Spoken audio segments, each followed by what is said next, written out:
ఆంధ్రప్రదేశ్ మాజీ ముఖ్యమంత్రి స్వర్గీయ ఎన్టీ రామారావు గారి దగ్గర సుమారు 6 సంవత్సరాలు సెక్యూరిటీ ఆఫీసర్గా ఉన్నటువంటి కొంతమంది పోలీస్ ఆఫీసర్లు ఉన్న మిమ్మల్ని సెలెక్ట్ చేస్తున్నారండి. ఏంటో మీలో ఉన్న గ్రేట్నెస్ ఏంటి? టవల్ కట్టుకుని స్నానం చేశారు. ఆయన రోడ్డు మీద స్నానం చేయడం ఏంటి అని ఫస్ట్ పేపర్ వచ్చిందనమాట. అటువంటి వ్యక్తి ఏంటి రోడ్డు మీద స్నానం చేయటం ఏంటి? వెంకయ్యనాయుడు గారు వీళ్ళందరూ ఇప్పుడు అపోజిషన్ లో ఉండేవాళ్ళు కదా. జయపాల్ రెడ్డి గారు గవర్నర్ ని అసలు నానా బూతులు తిట్టాడు. గారు బ్లడీ టెంబర్ థీఫ్. తెల్లవారు బ్రహ్మముహూర్తంలో లేస్తారు. ఆయన 3:30 అట్లా లేస్తాడు. మార్నింగ్ బ్రేక్ఫాస్టే నాన్ వెజిటేరియన్తో మొదలుపెట్టి ఉంటే నాన్ వెజిటేరియన్ తినేస్తాడు, కోడి తింటాడు. హెల్త్ ఇష్యూస్ ఉన్నాయి సార్. అప్పుడే బీపీ ఉంది, షుగర్ ఉంది, ఓపెన్ హార్ట్ సర్జరీ అయింది, పక్షవాతం లైట్ పక్షవాతం ఉంది. ఈ చెయ్యి సరిగ్గా పనిచేయదు కదా. కుడి చేయి ఒక చేత్తోటే ఆయన ఫైటింగ్ ఈటింగ్ సినిమాల్లో కూడా కవర్ చేస్తుంటాడు. చైతన్య రథం నడిపిన ఆయన హరికృష్ణ అంటుంటారండి. కొడుకు ఎలాగా అంటే డ్రైవర్లు చాలా మంది ఉంటారు కదా. ఆయన ఎక్స్పర్ట్ డ్రైవర్ హరికృష్ణ గారు. అటువంటి డ్రైవర్ని ఎవరిని చూడలేము. అదే అన్ఫార్చునేట్గా ఏంటంటే అదే యాక్సిడెంట్లో ఆయన చనిపోయినాడు అనుకోండి. అక్కినేని నాగేశ్వరరావు గారు అంటే ఎక్కువగా ఏమంటారంటే బ్రాంతి తాగండి, విస్కీ తాగండి అంటుంటారండి. ఇప్పుడు ఎన్టీ రామారావు గారికి ఏమన్నా అలా అలవాటు ఉన్నాయి సార్? సిగరెట్ కాల్చి బాలకృష్ణకి పెద్ద అలవాట్లు అంటే ఏమన్నా మరి డ్రింక్ చేస్తాడేమన్నా అంటారు, మనకు తెలియదు. కానీ హరికృష్ణకు మాత్రం ఉన్నాయి. లక్ష్మీభారతి ఎంట్రన్స్ సార్ చూద్దాం సార్. దాని గురించి నేను మాట్లాడడం. ఆమె మొదటి భర్త 77 వయసు. అతనికి విడాకులు ఇచ్చి మిమ్మల్ని చేసుకోవడంలో ఆవిడ ఉద్దేశం ఏంటి? మీ మనవరాళ్ళకి పెళ్లి అయ్యే వయసులో మీరు పెళ్లి చేసుకోవడం. ఇప్పుడున్న రాజకీయం అంటే ఎలా పడితే మాట్లాడేస్తున్నారండి. డీజనరేషన్ అండి. వాల్యూస్ ఎక్కడ ఉన్నాయండి? అటువంటి గొప్ప నాయకులు ఉన్నటువంటి దేశంలో ఇవాళ దౌర్భాగ్య నాయకులందరూ తయారయ్యారండి. ఏం చేస్తాం? డబ్బులు సంపాదించడానికి రాజకీయాలని అంటున్నారు. వ్యాపారం ఇది అంతే. మీ అభిప్రాయం ఫ్రీ ఇది ఫ్రీ అని చెప్పేసి ఇప్పుడు ఏ దేశం బాగుపడదండి. పెన్షన్ ఉంది, పెన్షన్ ఇస్తున్నారు. వాళ్ళ పిల్లలు బాగా సంపాదిస్తున్నారు అనుకోండి. సంపాదిస్తున్నారు. మరి అలాంటి వాళ్ళకి ఇవ్వకూడదు. చంద్రబాబు నాయుడు గారు జైలుకి వెళ్ళారండి. ఇందిరాగాంధీని అరెస్ట్ చేయలేదా?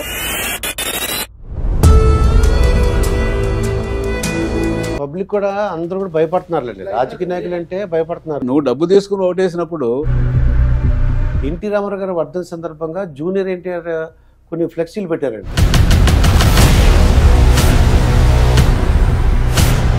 దాసరి శ్రీనివాసులు అని ఒక ఐఏఎస్ ఆఫీసర్ రిటైర్డ్. ఆయన ఒక 6 మంది ఆఫీసర్లను కిడ్నాప్ చేశారు నా టైంలో. సెంట్రల్ గవర్నమెంట్ ఇప్పుడు 2 సార్లు మోడీ వచ్చారండి. 3వసారి ఏ గవర్నమెంట్ అంటే మోడీ వస్తాడు.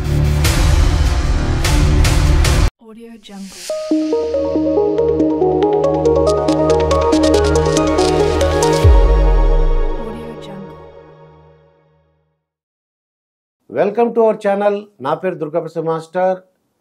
ఆంధ్రప్రదేశ్ మాజీ ముఖ్యమంత్రి స్వర్గీయ ఎన్టీ రామారావు గారి దగ్గర సుమారు 6 సంవత్సరాలు సెక్యూరిటీ ఆఫీసర్గా ఉన్నటువంటి నరసయ్య గారు మనతో పట్టున్నారు. సార్ నమస్కారం సార్.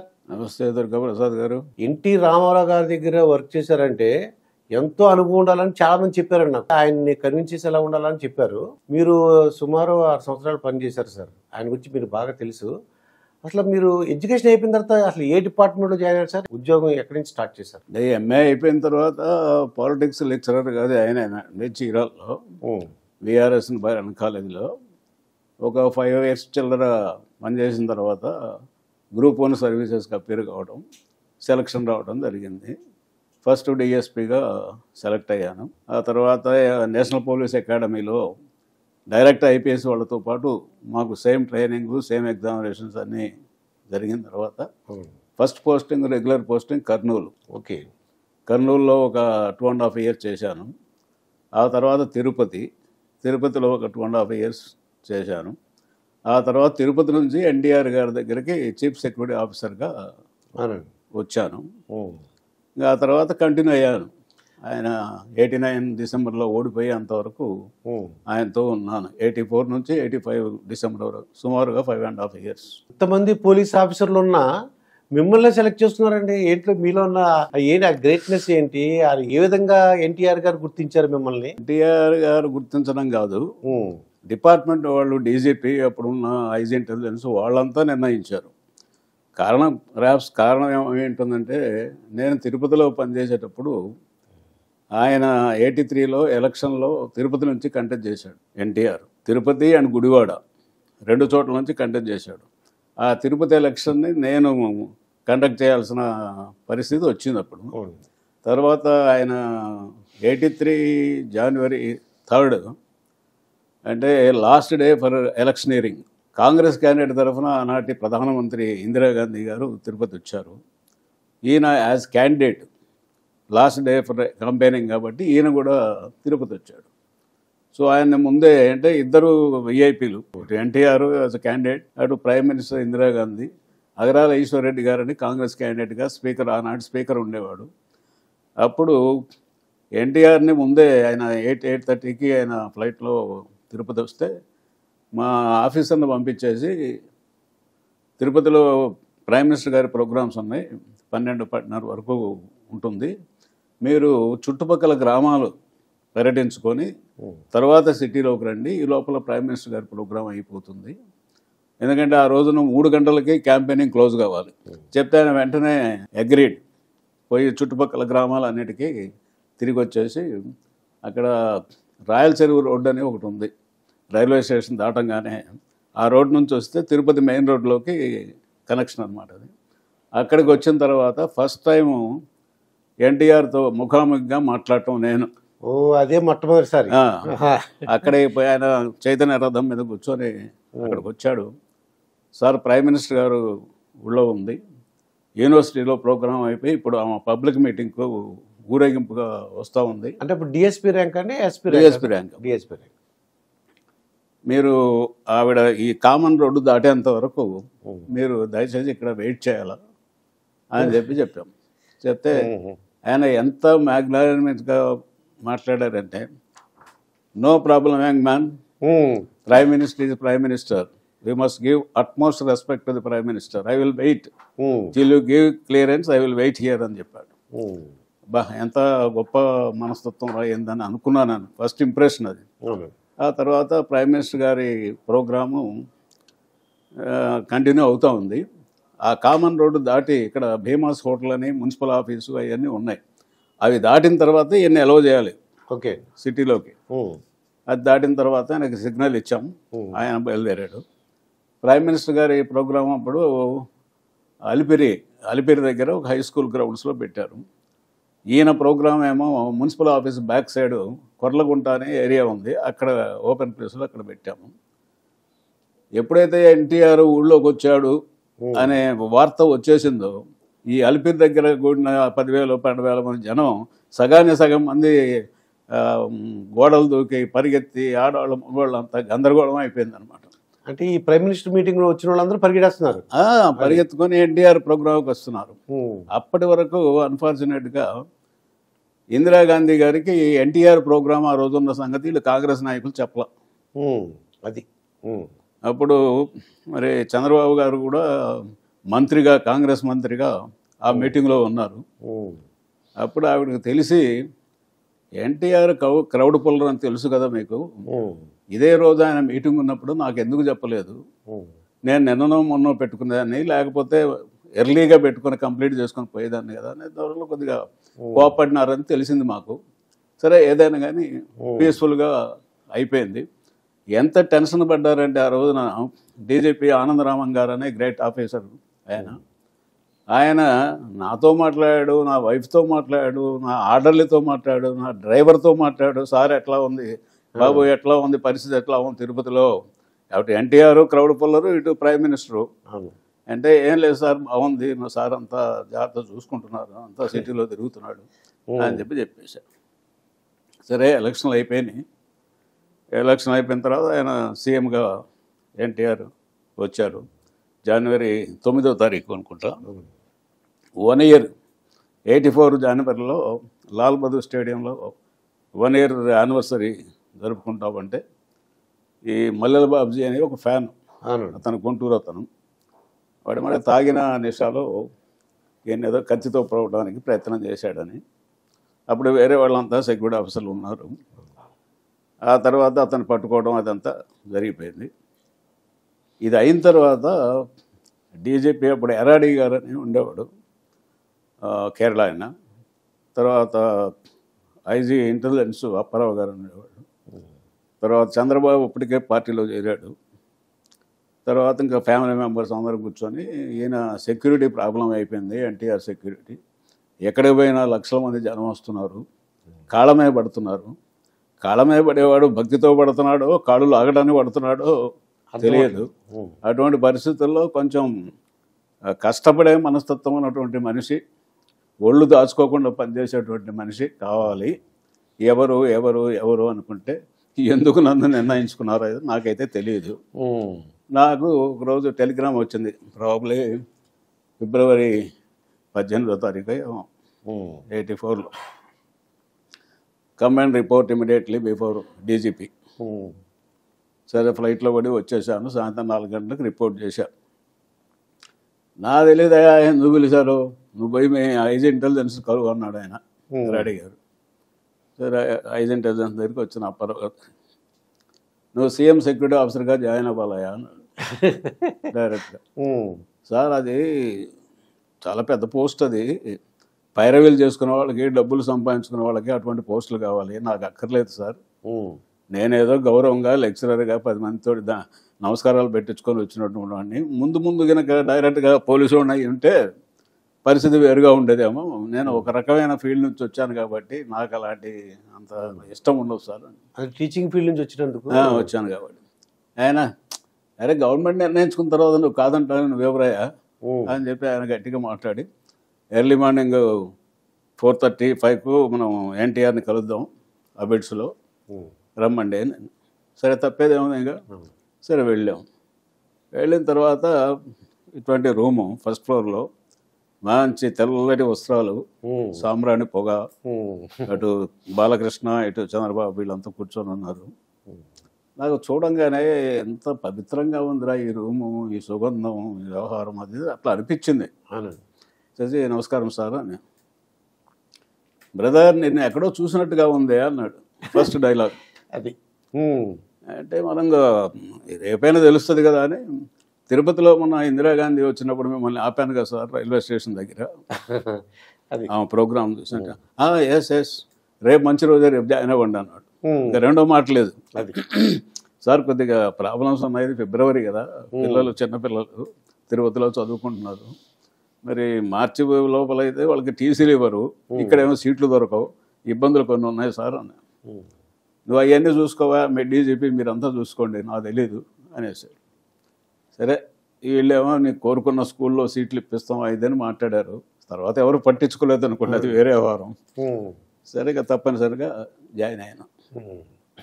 అయితే నేను మొట్టమొదటిగా చూసింది మచిలీపట్నంలో సార్. అది ఆయన ఫస్ట్ టైము న్యూస్లో వచ్చిందనమాట. అంటే ఈటీవీలో, ఇప్పుడు ఈనాడు పేపర్లో ఒక టవల్ కట్టుకుని స్నానం చేశారు ఆయన. అవును, టవల్గా అందరూ ఏడుపులు అనమాట అండి. అంత డబ్బులు గల వ్యక్తి, ఎంత అధిక ఆయనకు బోల్డ్ డబ్బులు ఉన్నాయి, రోడ్డు మీద స్నానం చేయడం ఏంటి అని ఫస్ట్ పేపర్లో వచ్చిందనమాట అండి. అంటే ఆయనకున్న గొప్ప సుగుణం ఏంటంటే కష్టపడే మనస్తత్వం అండి. నాకు ఇది ఉంది, నేను ఎందుకు కష్టపడాలనేటువంటి మనస్తత్వం లేదు. ఈ కష్టానికి తగినటువంటి ఫలితం నాకు జనం ఇచ్చారు. నా సినిమాలో నేను ఇంత సక్సెస్ కావడానికి, నాకు ఇంత ఆస్తి సంపాదన ఉండడానికి కారణం ప్రజలు. కాబట్టి ప్రజలకు నేను ఏదో చెయ్యాలా. ఇప్పటి నుంచి నాకు సంపాదన మీద దృష్టి లేదు, ప్రజలకు సేవ చేయటం. అందుకే ప్రజలే దేవుళ్ళు, సమాజమే దేవాలయం అన్నాడు. ఎవరన్నారా మాట? ఇది మన ఎన్టీఆర్. ప్రజలే దేవుళ్ళు, సమాజమే దేవాలయం అని చెప్పి ఆయన అప్పుడు పార్టీ పెట్టాడు. అయితే మనలాంటి వాళ్ళకి ఏంటంటే, దూరం నుండి చూసేటువంటి వాళ్ళకి, లేదా కొంచెం పరిచయం ఉన్నటువంటి వాళ్ళకి అనిపిస్తుంది, ఎందుకు ఈయన ఈ సినిమాలో ఇంత జీవితాన్ని అనుభవించాడు, మగుటం లేని మహారాజు, అన్ని రకాలైన సుఖాలను అనుభవించాడు, అటువంటి వ్యక్తి ఏంటి రోడ్డు మీద స్నానం చేయటం ఏంటి, ఈ చైతన్య రథంలో పడుకోవటం ఏంటి, ఈ తిండి తిప్పలు లేకుండా ఎవరి కోసం ఏంటి కోసం అనిపించేది. కాకపోతే అంటే ఆయన మనస్తత్వం తెలుసుకున్న తర్వాత ఆయన లక్ష్యం ఇది కాబట్టి దానికోసం పాటుపడుతున్నాడు ఆయన అనిపించేది. అందువల్ల ఆయనకు ఒక అదృష్టం ఏంటంటే ఆయన ఉన్న 5.5 yearsలో అంటే 2 సార్లు ఒక నాదెండ్ల భాస్కర్రావు గారి గొడవ 1 month పీరియడ్ తప్ప కంటిన్యూ అయినాడు. అప్పుడు కూడా ఆ పార్టీ నిలబడింది అంటే భాస్కర్రావు గారి ఆ ఎపిసోడ్లో కేవలం చంద్రబాబు. వీళ్ళందరినీ దేశపోయి బెంగళూరులో మైసూరులో క్యాంప్ పెట్టి ఆ క్యాంపు సక్రమంగా నిర్వహించడం, వాళ్ళు అడిగే గొంతెమ్మ కోరికలన్నీ తీర్చడం, ఇవన్నీ క్యాంప్ మెయింటైన్ చేయడం తమాషా కాదు కదా. అది చంద్రబాబుకు ఆ క్రెడిట్ దక్కుద్ది.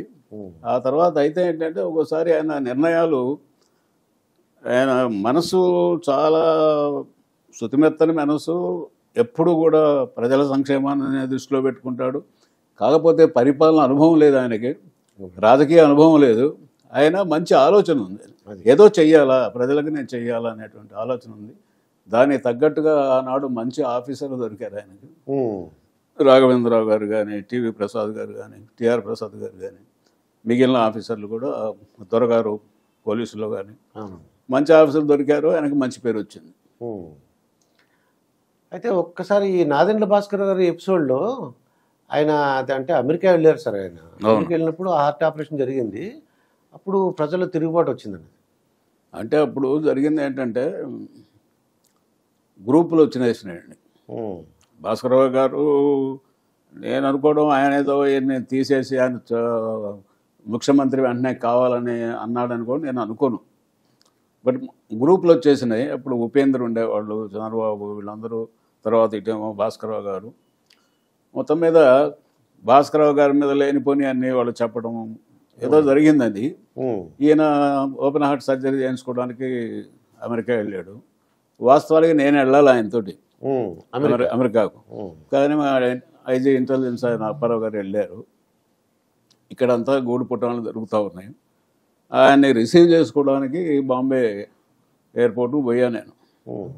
అప్పటికే ఎంతో హుందాగా ఆరోగ్యంగా పోయినటువంటి మనిషి బాగా వీక్గా అయ్యి చేతిలో ఒక కర్ర పట్టుకొని దిగుతూ ఉంటే మాకే చాలా బాధ వేసింది అనమాట. ఏంటి ఎట్లా పోయిన మనిషి ఎట్లా వస్తున్నాడు రా బాబు అని.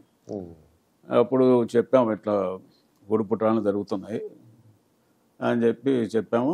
భాస్కరరావు గారు కూడా హైదరాబాద్ ఎయిర్పోర్ట్కి వచ్చారు రిసీవ్ చేసుకోవడానికి.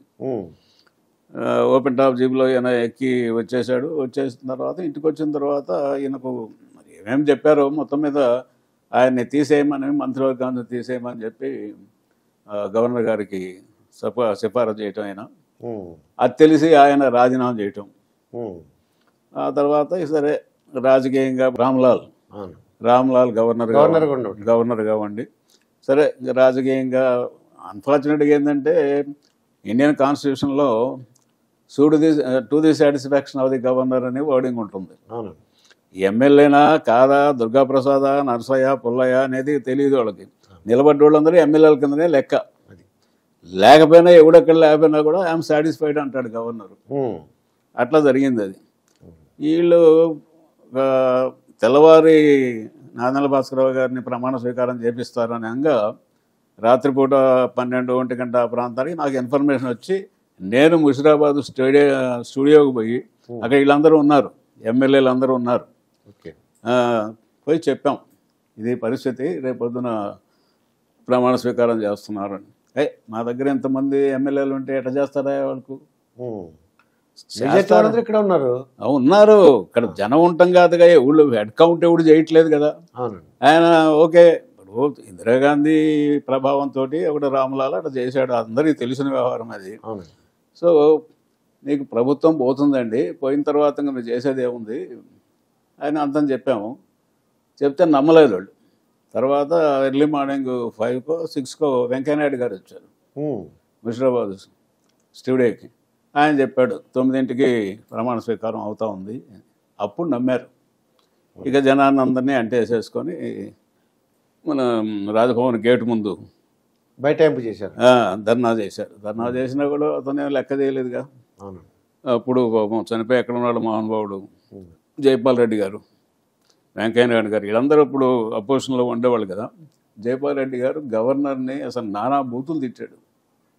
మా అందరి సమక్షంలో, ఎవరో బ్లడీ టెంబర్ థీఫ్, ఆ హిమాచల్ ప్రదేశ్ అంతా నాశనం చేసి వచ్చి ఇక్కడ ప్రజాస్వామ్యాన్ని కూని చేస్తున్నావు, చాలా అయిపోయింది. అప్పుడు విజయరామారావు గారు సిటీ కమిషనరు, ఇక ఫార్మల్గా అరెస్ట్ చేయాలిగా గవర్నర్గా బంగ్లా ముందు ధర్నా చేసినప్పుడు.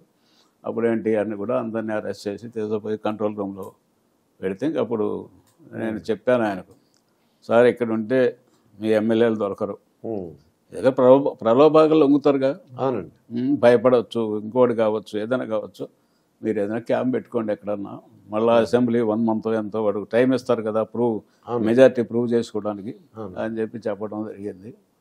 సరే ఆయన పాపం ఫీల్ అయినాడు, ఏంటి ఇంత సంవత్సరంలోనే నాకు ఎమ్మెల్యేలు ఇట్లా అవుతారా అనేది బాగా ఫీల్ అయినాడు. రాజకీయాలు అట్లే ఉంటాయండి, మీకు రాజకీయం కొత్త, సినిమాల్లో మీరు ఏదైనా చేయొచ్చు, ఇప్పుడు రాజకీయాల్లో అట్లా చేయలేరు కదా అని చెప్పా. పాపం వెళ్ళిపోయినాడు.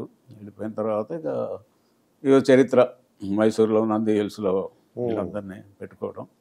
కాకపోతే ఏంటంటే ఇక్కడ ముషిరాబాద్ స్టూడియోలో వాళ్ళంతా ఎమ్మెల్యేలు ఉన్నప్పుడు వీళ్ళు సామధాన భేద దండోపాయాలను ఉపయోగించారు ఆ ఎమ్మెల్యేలను లాక్కోవటానికి. అప్పుడు అరవిందరావు గారు ఈస్ట్ జోన్ డీసీపీ, ఆయన పంపిస్తే ఆయన పోయి అడిగాడు, మీరు బలవంతంగా ఉన్నారా, మీ యంత్రం మీరు ఉన్నారా అక్కడ అని. మా యంత్రం మేము ఉన్నాం, మమ్మల్ని ఎవరు బంధించలేదని చెప్పారు. ఓకే అని చెప్పి ఆయన వెళ్ళిపోయినాడు. అది ఆనాటి ఆఫీసర్ల క్రెడిబిలిటీ, వాళ్ళకి నిజాయితీ, అదే పర్సనల్ నిజాయితీ, ప్రొఫెషనల్ నిజాయితీ వాళ్ళకి. ఇవాళ పరిస్థితి కనుక అయితే అక్కడైనా ఇక్కడైనా కూడా పోయి లాక్కొని వచ్చేస్తారు మొత్తం. అవునండి, అట్లా జరిగింది. దానికి ఆయనకు జరిగిన న్యాయానికి పబ్లిక్ విపరీతంగా రియాక్ట్ అయింది.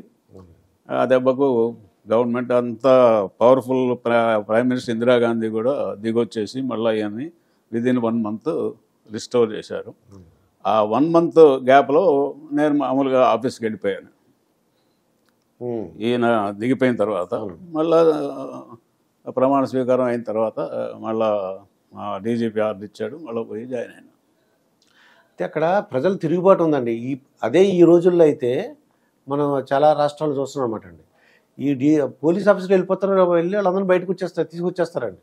అదే ప్రజల్లో సపోర్ట్ ఉంది కాబట్టి ఇంక వాళ్ళు ఏం చేయలేకపోయారు. అదేనండి ప్రజల్లో ఇప్పుడు. అందుకనే ప్రజాస్వామ్య వ్యవస్థలో ఎన్ని లోపాలు ఉన్నా కూడా ప్రజల్లో చైతన్యం కనుకుంటే అవన్నీ మాసిపోతాయి.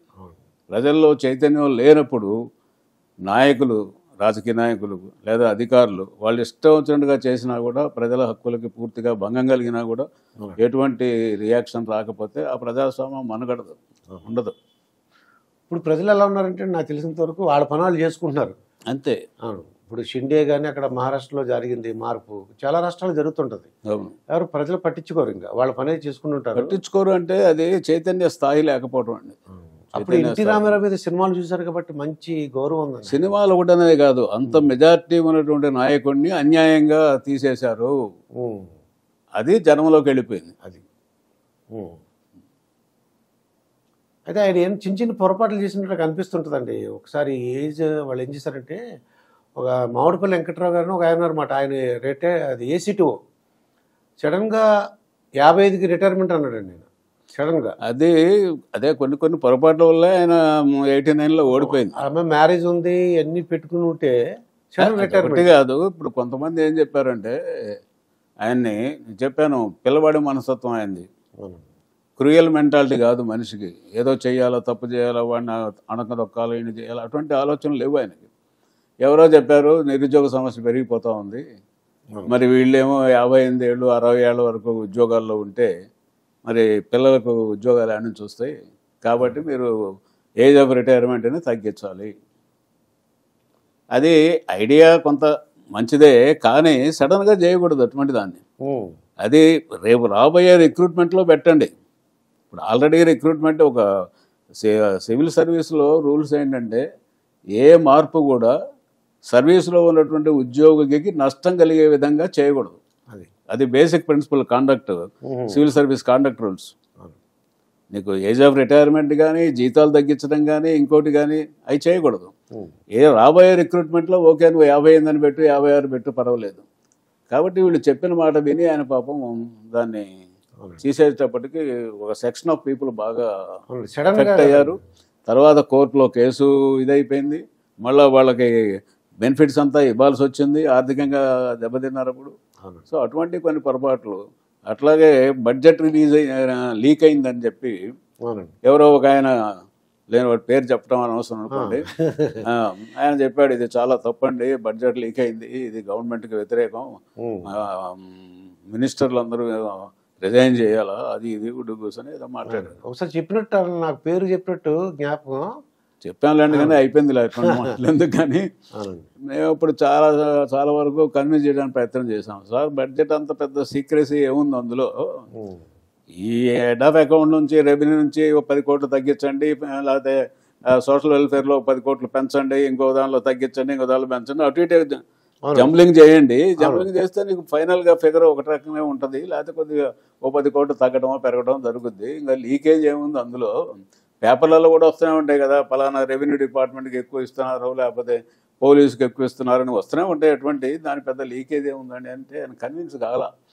ఏం చెప్పిన మాటలు అంత నాటుకున్నాయి ఆయనకి. దాంతో ఒకసారి మంత్రివర్గాన్ని మొత్తాన్ని భద్రత చేశారు. భద్రత చేయడమే చాలా తప్పది. అది కూడా ఒక కారణం ఆయన ఓడిపోవటానికి, 89లో ఓడిపోవటానికి. నేను అప్పుడు చంద్రబాబుకి చెప్పాను ఆయన ఫోన్లో, నేను మీ మామగారు ఇట్లా చేశాడంటే మొత్తం భద్రత చేశారంటే పోయింది పో గవర్నమెంట్ అన్నాడు. మీరు అంతే చెప్పండి ఆయనకు, మేము ఉద్యోగస్తులం, మేమెంతవరకు చెప్తాము, మాకు సాధ్యమైనంత తెలిసింది అయ్యా ఇది చేయకూడదు అని ఏదో చెప్తాం, మీరైతే ఆర్గ్యుమెంట్ చేస్తారో ఏదైనా చేస్తారంటే ఆయన వినలేదు. ఇక్కడ మంత్రివర్గాన్ని తీసేసి మేము బయట ఢిల్లీలో కూర్చున్నాం. 4 రోజులు మంత్రివర్గం లేదు, ఇక్కడ పరిపాలన లేదు, ఓన్లీ సీఎం ఒక్కరే ఉన్నారు. సీఎం కూడా ఉన్నారు. అప్పుడు కూడా చెప్పాను నేను, CM and council of ministers అండి, chief minister and is council of ministers అని ఉంటుంది. అందరు మంత్రివర్గం మీద మీరు కూడా పోవాలా. వాస్తవానికి ఆయన ఏదో చెప్పాడు, మీరు ఏదో చేశారు, అంత కరెక్ట్ కాదు ఇదంటే.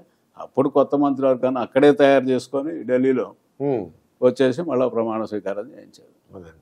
అయితే డైలీ రొటీన్ ఎలా ఉంటుంది సార్? ఆయన పొద్దున్నే చాలా మంది ఏమంటుంటున్నారంటే తెల్లవారు బ్రహ్మముహూర్తంలో లేస్తారు ఆయన అంటుంటారు. అవును. ఒకటేంటంటే ఆయనకు సినిమాలో ఉన్నప్పటి నుంచి కూడా ఒక రకమైన క్రమశిక్షణతో కలిగిన శరీరం అది. ఆయన జీవితం అంతా క్రమశిక్షణ. 3:30, 3:30 అట్లా లేస్తాడు తెల్లవారుజామున. ఒక 2 గంటలు చాలా గట్టి ఎక్సర్సైజు, ప్రాణాయామం బాగా చేస్తాడు. అంతా శరీరం అంతా చెమటలు పట్టుకొని ఇదేటట్టుగా చేస్తాడు. ఆ తర్వాత స్నానం వగైరా చేసిన తర్వాత 5 o'clock బ్రేక్ఫాస్ట్కి రెడీగా ఉంటాడు. 5 o'clock రెడీగా ఉంటాడు. అది ఇప్పుడు అలాంటి వాళ్ళు అక్కడ ఉద్యోగరీత్యా ఉన్నవాళ్ళని మమ్మల్ని కూడా కూర్చొని తినమంటాడు ఆయన. మనం ఎక్కడ తింటామో 5 గంటలకి 6 గంటలకి 8 9 బ్రేక్ఫాస్ట్ చేస్తాం సార్, ఒక 2-3 ఇడ్లీ. బట్ ఆయన కొంచెం సినిమా నుంచి అదొక అలవాటు అనమాట. బాగా ఫుల్గా సాటిస్ఫాక్టరీగా బాగా భోజనం చేస్తాడు, ఏది ఉంటే తినేస్తాడు శుభ్రంగా. మళ్ళీ సాయంత్రం దాకా ఏం తిండు, మధ్యాహ్నం మళ్ళీ ఇది తింటాం ఇది 8. మార్నింగ్ బ్రేక్ఫాస్టే నాన్ వెజిటేరియన్తో మొదలు పెట్టి ఉంటే నాన్ వెజిటేరియన్ తినేస్తాడు, కోడి తింటాడు, కోడి ఫుల్ అదే ఫుల్లో కోడి తింటాడు. మనల్ని కూడా తినమంటాడు. మీలాంటి వాళ్ళు అలాంటి వాళ్ళు పోయినా కూడా తెలవయా ఏంది తిండి, 2 ఇడ్లీ తింటావు, ఏం తిండి నువ్వు ఇట్లా మాట్లాడతారు. అయినా నేను మాజీ చీఫ్ సెక్రటరీ ఎల్వి సుబ్రహ్మణ్యం గారిని ఇంటర్వ్యూ చేశానండి. అప్పుడు అడిగితే మేము కూడా వెళ్తే ఫైల్స్ పట్టుకుని వెళ్తే రండి తినండి, మార్నింగ్ 5కి బ్రేక్ఫాస్ట్ చేయండి అని అనేవారట. అవును. సో గురుగారు అప్పుడు బ్రేక్ఫాస్ట్ ఏదో కాఫీ తాగుతారు. బయట కనుక పోతే ఎక్కడైనా క్యాంపు ఢిల్లీ కానీ లేకపోతే జిల్లాల్లో క్యాంపులకు కానీ పోయినప్పుడు నేను పక్కన లేకుండా ఆయన బ్రేక్ఫాస్ట్ చేసేవాడు కాదు, పక్కన లేకుండా భోజనం చేసేవాడు కాదు. మనకేమో టైం వేసి కుదరవు సార్, ఎక్కడో తినేస్తాం కదా గ్రూపులో. మేము బయట కలెక్టర్, డిఐజీ, ఎస్పీ వాళ్ళు అందరూ వెయిట్ చేస్తుంటారు. నేను మీ పక్కన కూర్చొని తినడం బాగుండదు, డెలికేట్గా ఉంటుంది. అది అంటే పని చేసేది మనమా వాళ్ళేమైతే ఇంటికి పోయి తింటారు శుభ్రంగా, ఏమైంది వాళ్ళకి ఎట్లా అనేవాడు. ఎవరైనా వచ్చినా కూడా పక్కన కూర్చోబెట్టి ఆయనే వడ్డించడం, కొన్ని చాలా మంచి లక్షణాలు ఉన్నాయండి. ఇప్పుడు ఆ చీఫ్ మినిస్టర్ ఉన్న పొజిషన్ ఆయన మనకు వడ్డించాడు అనుకోండి, విపరీతం ఆనందం కలుగుతుంది. అంతే కదా. అవునండి. అసలు ఆయనకి ఏమన్నా అంటే హెల్త్ ఇష్యూస్ ఉన్నాయి సార్ అప్పుడు ఏమన్నా అప్పుడు ఆయనకి హెల్త్ ఇష్యూస్? హెల్త్ ఇష్యూస్ ఎందుకు లేవండి? బీపీ ఉంది, షుగర్ ఉంది, ఓపెన్ హార్ట్ సర్జరీ అయింది, తర్వాత పక్షవాతం ఉంది. ఈ చెయ్యి సరిగా పనిచేయదు కదా, అది కుడి చేయి. ఒక చేత్తోటే ఆయన ఫైటింగ్ గీటింగ్ సినిమాల్లో కూడా కవర్ చేస్తుంటాడు. ఇప్పుడు ఏమైనా కృష్ణ అవతారం వేషం వేసినప్పుడు కూడా ఆశీర్వచనం కూడా ఈ చేతితోటి అంటాడు తప్ప ఈ చేత్తో అండవు. అవునండి. అది నిజంగా ఏదో ఫింగర్ కి ఏదో కొద్దిగా అదే బెండ్ ఏ ఉంటుంది అంటారు.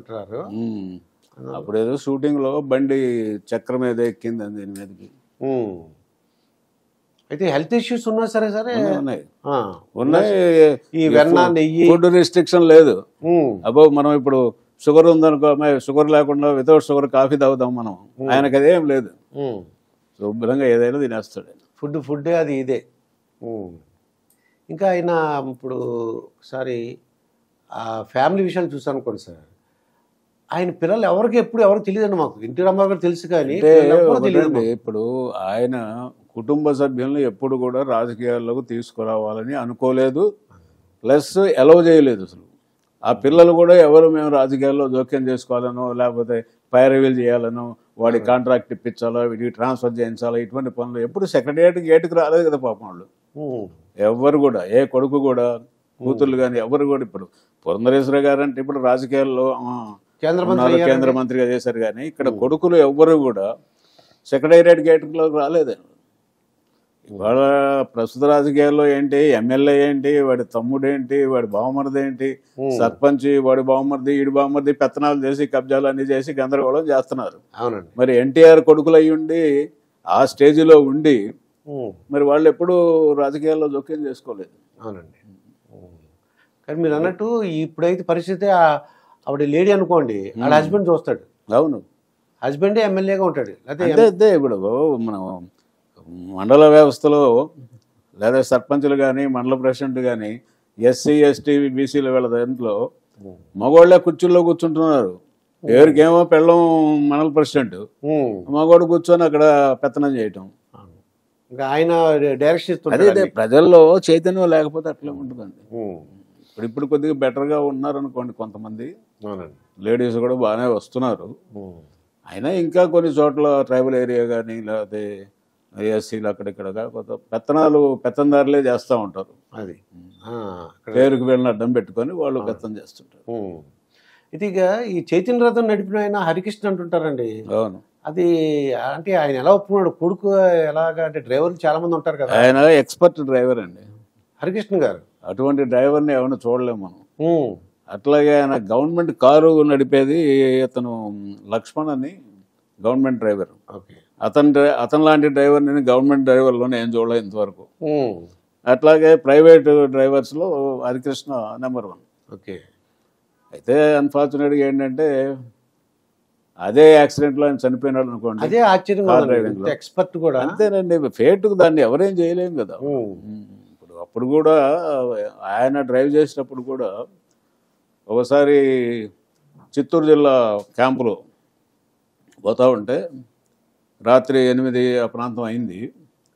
ఇటు చంద్రగిరి తర్వాత హరికృష్ణ గారేమో డ్రైవ్ చేస్తున్నారు. చైతన్య రథం ఈయన పైన కూర్చున్నాడు. నేను కూడా అక్కడ దాకా పైన ఉన్నాను, ఆయన పక్కనే ఉన్నా.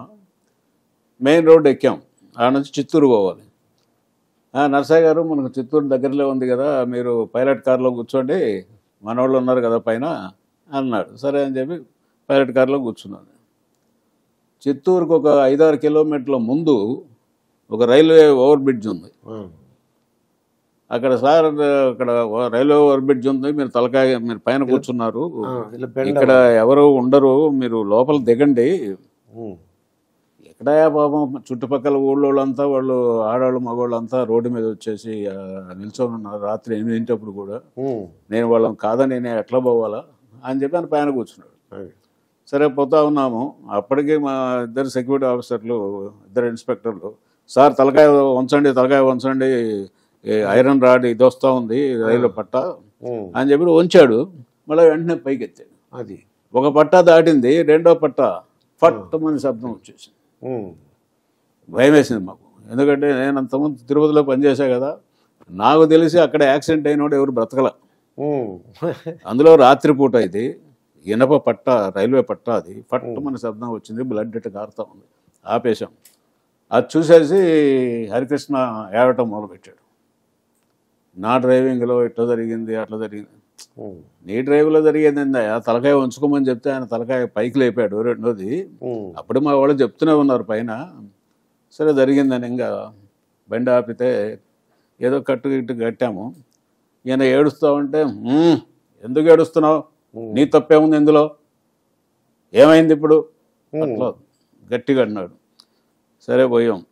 చిత్తూరు టౌన్లో పోయేటప్పటికి పబ్లిక్ మీటింగ్. అక్కడ ఝాన్సీ లక్ష్మి గారు అని ఎమ్మెల్యే క్యాండిడేట్. ఉమ్. అప్పుడు ఎన్టీఆర్ బ్రదర్ కూడా త్రివిక్రమరావు గారు కూడా ఉన్నారు అక్కడ ఈయనతో పాటు. ఆయన సార్ మీరన్నా చెప్పండి, ఆయనకు ముందు హాస్పిటల్కి పోతాము, ఉమ్. ఈ లోపల స్కల్ ఏమైందో తెలియదు, లోపల ఏమైనా దెబ్బతిందో మనకు తెలియదు కదా, వెండయ్య మనవాడు వెండయ్య, మీరు చెప్తే వినరు, నేను చెప్పినా వినడు అని అంటే ఇంకప్పుడు ఆమె దగ్గరికి పోయి క్యాండిడేట్, నేను గెలుస్తున్నాను అన్నగారు, మీరు అనవసరంగా టెన్షన్ పడొద్దు, మీరు ముందు హాస్పిటల్ పోండి, మీరు కళ్ళనీళ్ళు పెట్టండి అమ్మా, లేడీ కదా, ఆయన అప్పుడు కొద్దిగా కంట్రోల్ అవుతాడు అని అంటే, జనంలో ఏంటి ఈయనకు రాత్రిపూట ఎవడో రాళ్ళు గీళ్ళు వేసాడు, ఆయన దెబ్బ తగిలిందని చెప్పి చాలా కమోషన్ బయలుదేరింది జనంలో. ఒక అలజడి, తర్వాత ఆందోళన, అప్పుడు పరిస్థితి. మైక్లో చెప్పాను, ఆయన ఎవరేం చేయలేదు, ఇది రైల్వే దీని దగ్గర జరిగిందని. సరే అవంతన హెడ్ క్వార్టర్ హాస్పిటల్కి పోయాం. హెడ్ క్వార్టర్ హాస్పిటల్కి పోతే కరెంట్ లేదు హాస్పిటల్లో, జిల్లా హాస్పిటల్లో ఎక్స్రే ప్లాంట్ లేదు, ఏం చేయాలా, అది దుస్థితి అనమాట. జనరల్ హాస్పిటల్లో దుస్థితి, జిల్లా హెడ్ క్వార్టర్ హాస్పిటల్ దుస్థితి అప్పటికి. సరే అక్కడ నుంచి రాయవెల్లూరు పోయాం డైరెక్ట్గా. అక్కడ నుంచి 30-35 కిలోమీటర్లు ఆడిపోయిన తర్వాత ఆయన వాళ్ళంతా ఎక్స్రేలే తీసి, ఏం లేదండి స్కల్లో ఏం జరగలేదు, పైన జరిగింది, ఇబ్బంది ఏం లేదు, రెస్ట్ తీసుకోండి ఈ రాత్రికి. ఆయన పోదాం, ఏ లేదన్నారు కదా, పోదాం అంటాడు. ఎక్కడికి పోతాం, మేము రాము, హరికృష్ణ నేను అనుకున్నాం. అంటే మాకు ఆ లిబర్టీ ఉంది ఆయనతో.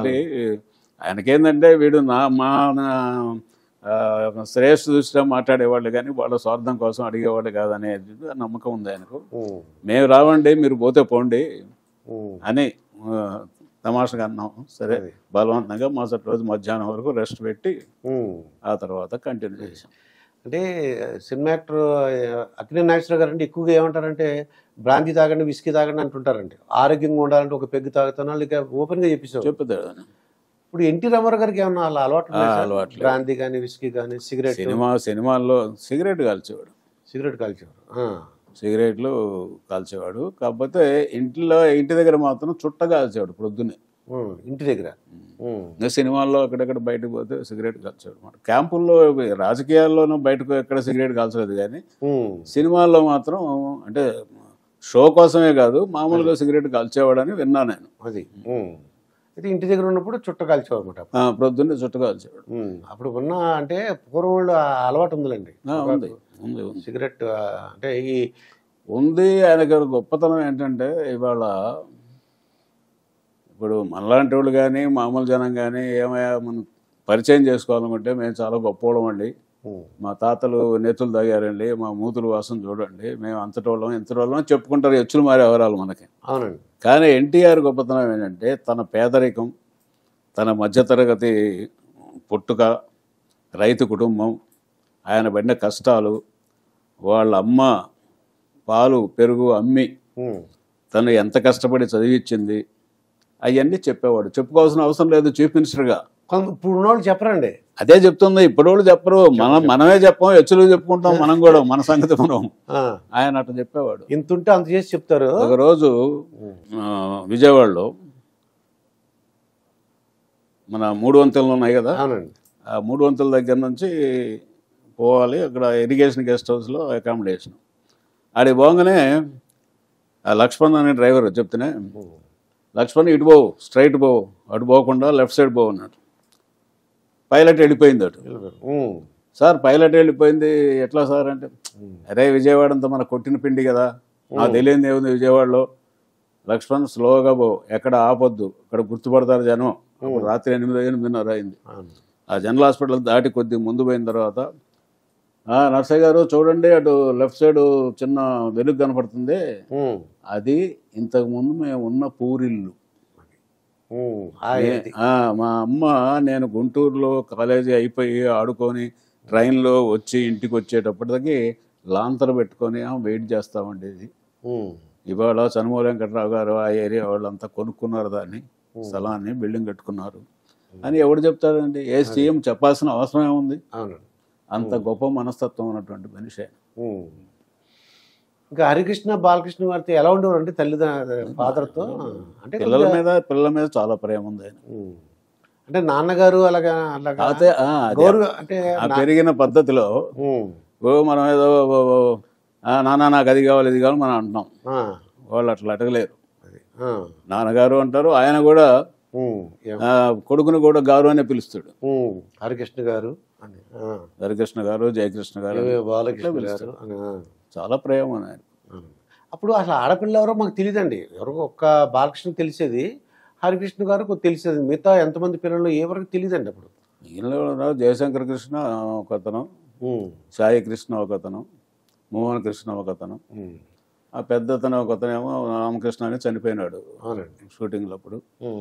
తర్వాత ఇప్పుడు జయకృష్ణ ఇప్పుడు ఉన్నోళ్ళలో పెద్ద అతను. ఒక అతను చెయ్యి ఇలా ఉంటుందండి, చెయ్యి అదే వాడికి యాక్సిడెంట్ అయింది పాప రామకృష్ణ. బెంగళూరు నుంచి వస్తామంటే యాక్సిడెంట్ అయింది. ఇంకా అంతా చెయ్యి అలా ఉండిపోయింది అనమాట.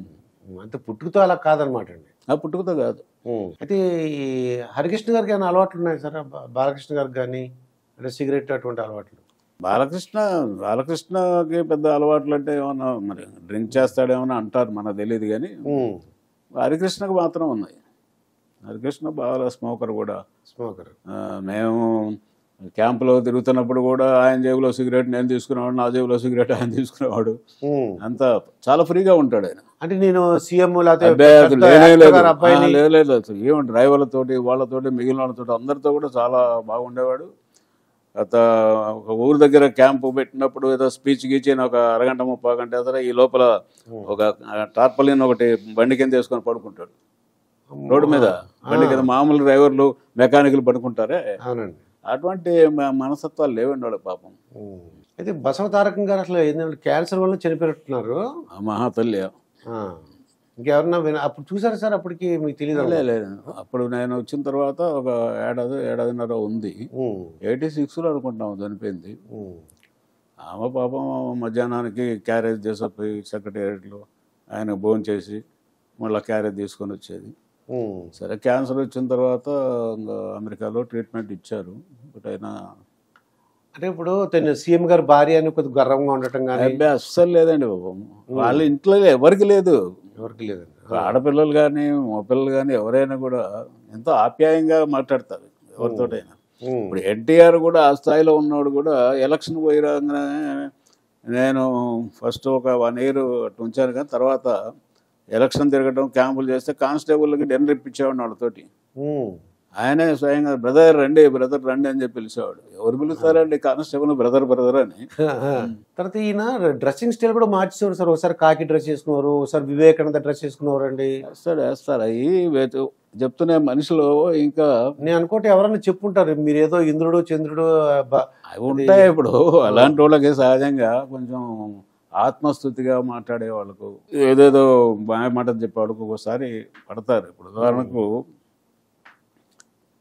నక్సలైట్ దేశభక్తులు అని చెప్పి నా కాకి డ్రెస్ వేసుకొని ప్రచారంలో చేశారు. చేసిన తర్వాత కొంచెం నక్సలైట్ యాక్టివిటీ పెరిగిన తర్వాత మీలాంటి అలాంటి వాడు ఎవరో ఆయన కలిసి, సార్ ఒక్కొక్క ఊరిని ఒక గ్రామ రక్షణ దళంగా తయారు చేసి ఒక 5 మంది 10 మందినో రక్షక దళంగా తయారు చేసి ఒక 5 తుపాకులు ఇస్తే వాళ్ళకి ఆ ఊళ్ళో ఎవరైనా నక్సలైట్లు వచ్చినా ఇంకోటి వచ్చినా వాళ్ళే రక్షించుకుంటారు కదా సార్ అన్నాడు. చాలా మంచి ఐడియా అనేది వచ్చేసింది ఆయనకు. ఏదో సందర్భంలో నర్సయ్య గారు ఏంటి మరి ఇట్లా అనుకుంటున్నాం అన్నాడు. ఎవరు సార్ మీకు చెప్పింది? అది కొంప మునిగే వ్యవహారం అది. అరే పోలీసు వాళ్ళే వాళ్ళ పోలీస్ స్టేషన్ల మీద రైడ్ చేస్తూ ఉంటే నక్సలైట్లు పోలీసు వాళ్ళ తుపాకులు ఎత్తుకుపోతుంటే దిక్కులేదు.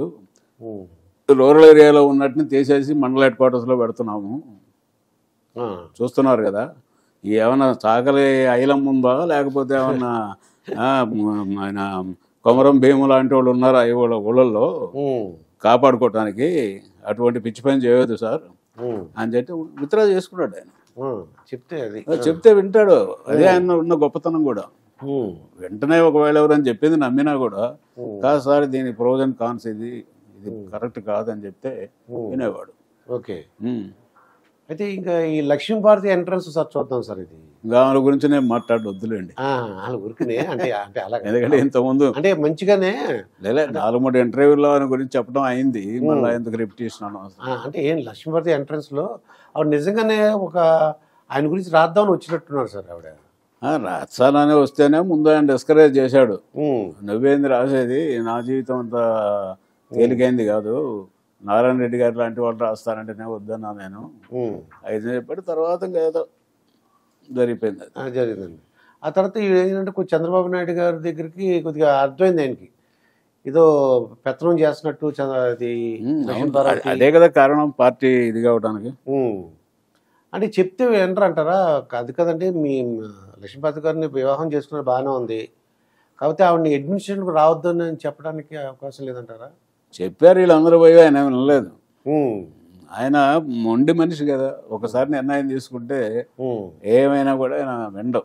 ఉమ్, నిర్ణయం తీసుకున్న తర్వాత మనం పద్ధతిగా చెప్పి ఇది కంటే దీనివల్ల ఇది ఇది ఇది అని చెప్తే కొన్ని మార్చుకుంటాడు. కానీ నా భార్య ఉమ్, నా తరఫున రాజకీయాల్లో పాల్గొంటే తప్పేముందనే ధోరణిలో మాట్లాడతాడు ఆయన.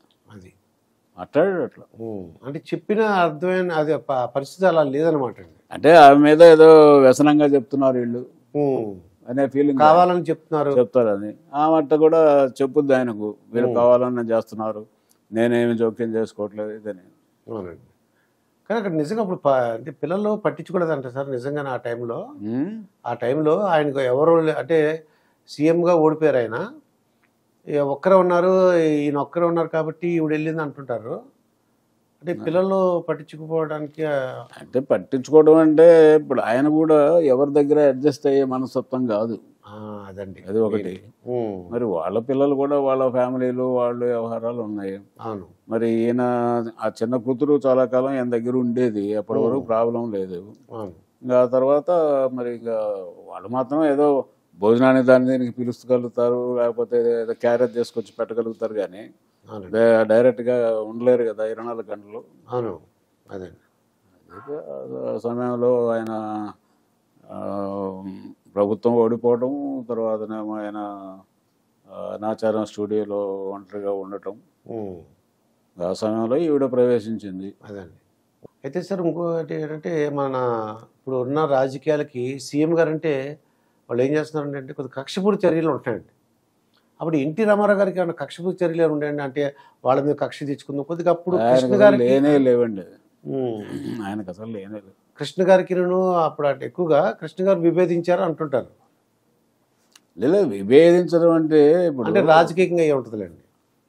విభేదించడం అంటే ఇప్పుడు లక్ష్మీభారతిని వ్యతిరేకించి అందరూ వ్యతిరేకించారు, నేను కూడా వ్యతిరేకించా. ఆ మాటకు వస్తే ఎన్టీఆర్ తోటే వాదించాను నేను. సార్ మీరు 70 ఏళ్ల వయసు, ఆమె మొదటి భర్త 70 ఏళ్ల వయసు, అతనికి విడాకులు ఇచ్చి మిమ్మల్ని చేసుకోవడంలో ఆవిడ ఉద్దేశం ఏంటి ఆలోచించండి. మీ మనవరాళ్ళకి పెళ్లి అయ్యే వయసులో మీరు పెళ్లి చేసుకోవడం పద్ధతి కాదు. న్యాయసమ్మతం అయితే అయిందేమో కానీ ప్రజాసమ్మతం కాదేమో అన్నట్టుగా మేము కూడా వాదించాం. కాకపోతే ఆయన వినలేదు, అది వేరే వ్యవహారం. ఆయనకి ఏదో వాడి మీద కష్ట తీసుకోవాలి, వీడి మీద కష్ట చేయాల్సి లేదని మనిషి. అంటే వీడు అప్పుడు పుకార్లు ఏంటంటే ఈ లక్ష్మీభారతి గారు ఏదో ఇంకొక అబ్బాయి పుడతాడని ఆయనకి టాబ్లెట్లు ఇచ్చారని, అవి కొన్ని చాదస్తాలు ఉన్నాయి. చాదస్తాలు అంటే మూఢనమ్మకాలు అనండి, లేకపోతే జ్యోతిష్యం మీద నమ్మకం అనండి, ఏదనండి. ఏదో భరతుడు పుడతాడు, ఆయన నెక్స్ట్ భారతదేశాన్ని ఏళ్తాడు అని ఎవరెవడో చెప్పారని, అది దేవుడు తెలియాలా, అది లక్ష్మీభారతి గారు చెప్పించారేమో అని కావచ్చు, ఏదైనా కావచ్చు. ఇప్పుడు ఆవిడ కూడా చెప్పింది కదా, నాకు గర్భం అయింది, గర్భం నేను అది అబార్షన్ అయిపోయింది అని చెప్పింది కదా. అవన్నీ కొన్ని ఒక్కోసారి ఇప్పుడు ఒకసారి గండిపేట ఆశ్రమం ఉంది కదా, గండిపేట పోతా ఉంటే నేను బివి మోహన్ రెడ్డి గారు అని అప్పుడు మినిస్టర్గా చేశాడు కర్నూలు, ఆయన జ్యోతిష్యం కూడా అంటారు. మేము ముగ్గురమే ఉన్నాం. ఆయన అన్నాడు, ఈ మోహన్ రెడ్డి అన్నగారు మీరు సినిమా మానేసిన తర్వాత ఇప్పుడు సినిమాలు చూడటం లేదు జనం, మీరు మళ్ళీ సినిమా చేయాలి సార్. అప్పుడు 89కి ముందు. ఓకే. అంటే నాకట్ట కోపం వచ్చింది. మోహన్ రెడ్డి నేను కర్నూలులో పనిచేసేటప్పటి నుంచి నాకు పరిచయం ఉంది మోహన్ రెడ్డి. ఓకే. మోహన్ రెడ్డి నువ్వు చెప్పేది ఏమన్నా ఇదిగా ఉంది ఏమయ్యా, ఎవరు సినిమాలు చూడలేదా పెద్ద ఆయన మానుకున్న తర్వాత, మరి ఇన్ని సద్దినోత్సవాలు ఎట్లా అవుతున్నాయి సినిమాలు చూడకపోతే అని, మీకు ఇప్పుడు సినిమా తీయాలంటావు. ఆయన చీఫ్ మినిస్టర్ అయ్యి 5-6 ఏళ్ళు అయిపోయింది, ఇంకా ఇప్పుడు కనుక వేషం వేసుకుంటే జనం ఎట్లా అప్రిషియేట్ చేస్తారు? అది ఏం చెప్తున్నారని మీరు ఎన్ని మంచి పనులు చేశారు. పట్వారీ వ్యవస్థను రద్దు చేశారు, పటేల్ పట్వారిని, మండల వ్యవస్థ ప్రవేశపెట్టారు, 2 రూపాయల కిలో బియ్యం పెట్టారు, ఆడపిల్లలకు ఆస్తి ఇచ్చారు. ఇన్ని గొప్ప పనులు చేసిన తర్వాత నువ్వు ఇంకా సినిమా తీసే తప్ప నాకు ఓటు రావాలంటే ఆలోచన ఏంటయ్యా మీకు అని చెప్పి నేను అట్లా తిరిగాను. కానీ ఆయనకి మనసులో పడింది సినిమా తీయాలని. మనసులో పడింది చెప్పరు కదా ఎవరు కూడా. అదే రిజల్ట్ విశ్వామిత్ర, అది బ్రహ్మర్షి విశ్వామిత్ర సినిమా, అది ఒక కారణం ఓడిపోవడానికి. ఆ ఫైల్స్ మరి పట్టుకుని అక్కడికి వెళ్ళేవారంటే ఏదైనా ఫైల్స్ కానీ ఏమైనా ఆఫీసర్లు? అంతే కదా, మేము అందరం పోయేవాళ్ళం కదా. మేమంటే సెక్యూరిటీ ఆఫీసర్ అక్కడే ఉండేవాడు అనుకో, మిగిలిన ఆఫీసర్లు ఫైల్స్ పట్టుకుని వచ్చేవాళ్ళు కదా. ఎంత ఎంబరాసింగ్గా ఉండేది. అవునండి.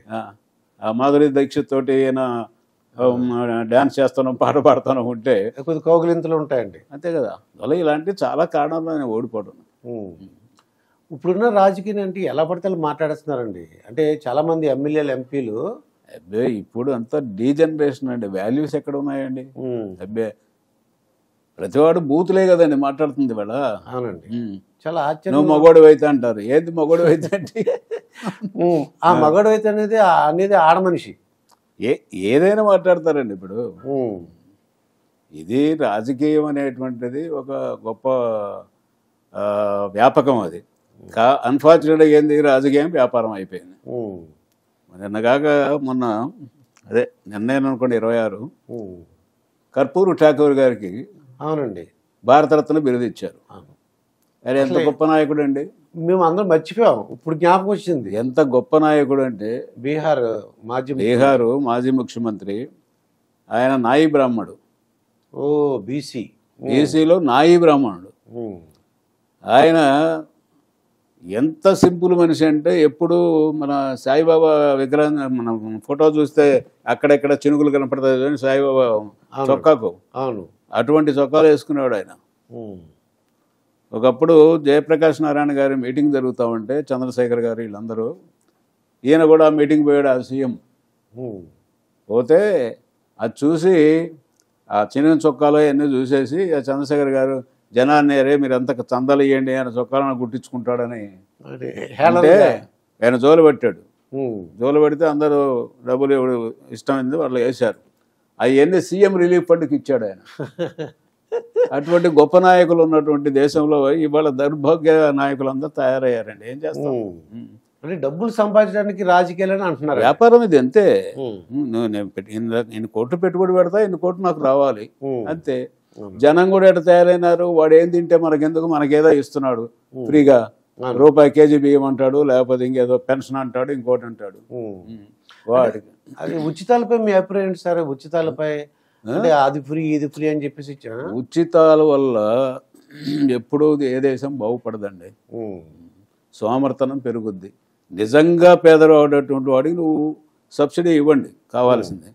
కానీ పేదవాళ్ళ పేరు మీద ఇవాళ ఫర్ ఎగ్జాంపుల్ ఎన్టీఆర్ సీఎంగా ఉండి 2 రూపాయలు కిలో బియ్యం పెట్టినప్పుడు ఆ రోజు 1000 కోట్ల ఏముంది ఆదాయం, రాష్ట్ర ఆదాయం. ఇవాళ 1,00,00,000 2 లక్షల కోట్లు బడ్జెట్ పెడుతున్నారు. అవునండి. అప్పుడు 2 రూపాయల కిలో పెడితేనే పేదవాళ్ళు 25 లక్షల మంది ఉన్నారని ఆ రోజున లెక్క వేశారు. సుమారుగా 25 లక్షల మంది ఉంటారని. ఇవాళ నువ్వు రూపాయి కిలో బియ్యం పెట్టి 1,20,00,000 1,30,00,000 కార్డులు రేషన్ కార్డులు ఇస్తున్నావు అంటే అర్థం ఏంటి? పేదరికం తగ్గిందా, పేదరికం పెరిగిందా? పెరిగింది కదండి. మరి పెరిగింది కదా. మరి ఎక్కడికి పోయిన సంక్షేమ కార్యక్రమాలు వేల కోట్లు ఖర్చు పెడుతున్నారు, ఏడికి పోయినాయి? అందువల్ల పని కల్పించాలి, జీవనోపాధి కల్పించాలి, ఉద్యోగం కల్పించాలి, రేట్లు కంట్రోల్ చేయాలి, రైతులకి సరైన రేట్లు లభ్యం కావాలి.